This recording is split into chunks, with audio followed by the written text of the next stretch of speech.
Have you ever been irritated by expanding in Illustrator? Well, you're not alone. Welcome to the Vector Garden YouTube channel. In this tutorial, we're talking about expanding artwork. Why is it even necessary? Illustrator is nearly 40 years old, and over the years it has received a lot more functionality than it had in the beginning. And of course, this functionality is only compatible with the version it has been created in and the versions that are newer than that. Why is that? You're only creating vectors. Well, people do not only want newer functionality that can do the things that they want to do, they also want to do that in a way that it's easily editable. So you do not want to erase everything and start from scratch, but you want to edit what you see. You want to edit a few parameters or curve a path differently and then get a different result that matches what you are after. Because you change your mind or your boss does. That's why we need all this live functionality. So those objects are called live objects. And there are a lot of them in Illustrator. There are blends and there are graphs and live paint groups and opacity masks and 3D and repeats and symbols and a lot of stuff. And when you want to send this into print inside a PDF, or you need to export that as an SVG, or you need to edit it in an older version, or your colleague does, then in some situations it needs to be expanded. If you want to see which of your objects are live, then you can go into Outline View, and those that look differently than what you see are probably live objects.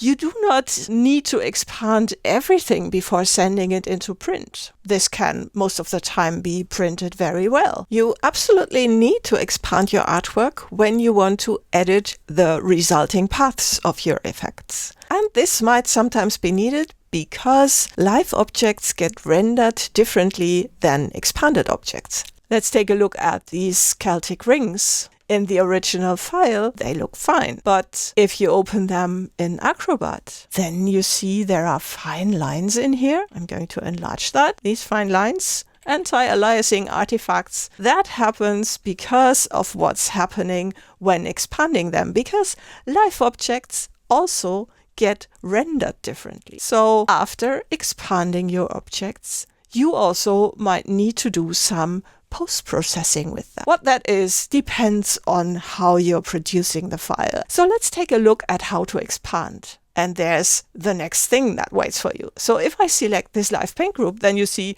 there is a big fat expand button in the control panel, and you just need to hit that. And the same is when you have something image traced. And when image trace, you also have the button in the image trace panel. It can also be in the properties panel. Then there are other things. This blend here, for instance, you can go into the object menu, then you can go to blend, and there it is, expand. And the same goes for envelope distort. It also has expand. But then you go to this repeat, and, well, you can release it, but not expand it. Thankfully, there is also this one here. If you do not have a dedicated expand command, then you can opt for this one here, expand. But when applying that one, it's always safe to take care of something. We're going to discuss that later on. Let's first talk about the other expand options. So when you have this 3D, then you see in the 3D and materials panel, there is also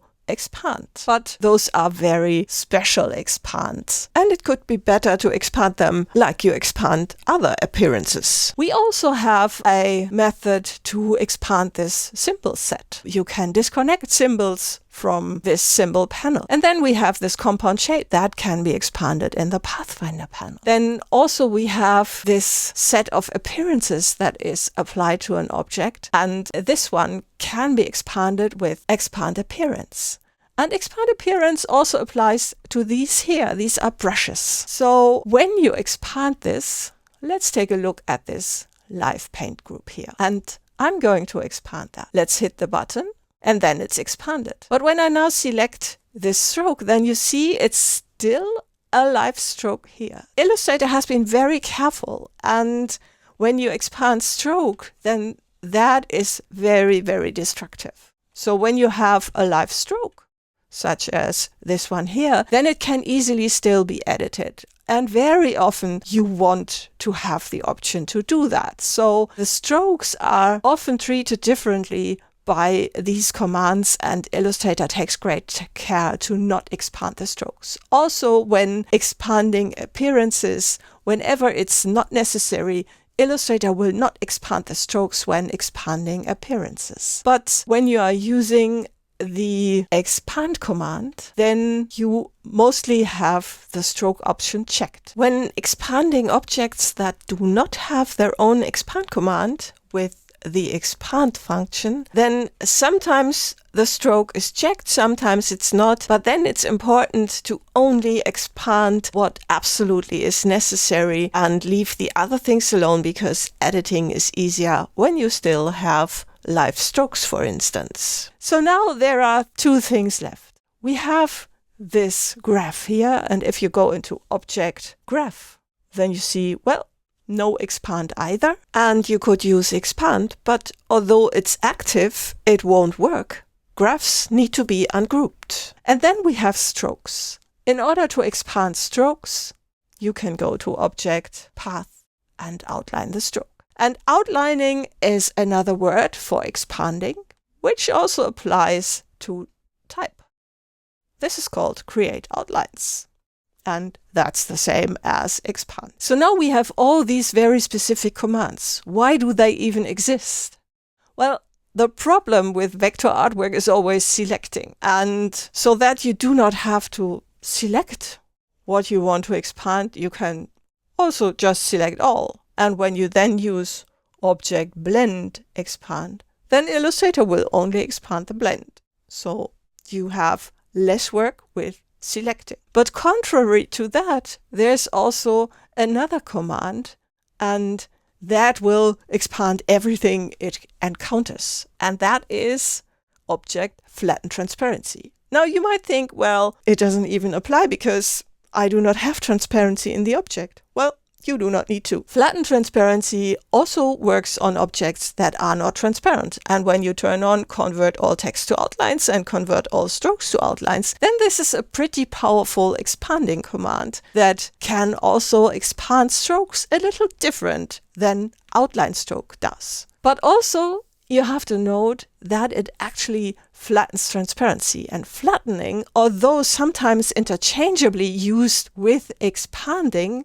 is something different. Flattening means that objects that have been stacked on top of each other, then after flattening, really are lying side by side, neighbored to each other. But when flattening transparency, that will only be applied to objects that actually are transparent and not to the ones that are not transparent. Let's cancel that. There's one other step that can be used for expanding, and that is rasterizing. Now that is very, very, very destructive, but there are situations in which you also might want to do that in order to solve issues that you have with those faint white lines. I have another video about that I'm going to link in the comments. So I hope that this overview is useful for you in order to better understand expanding.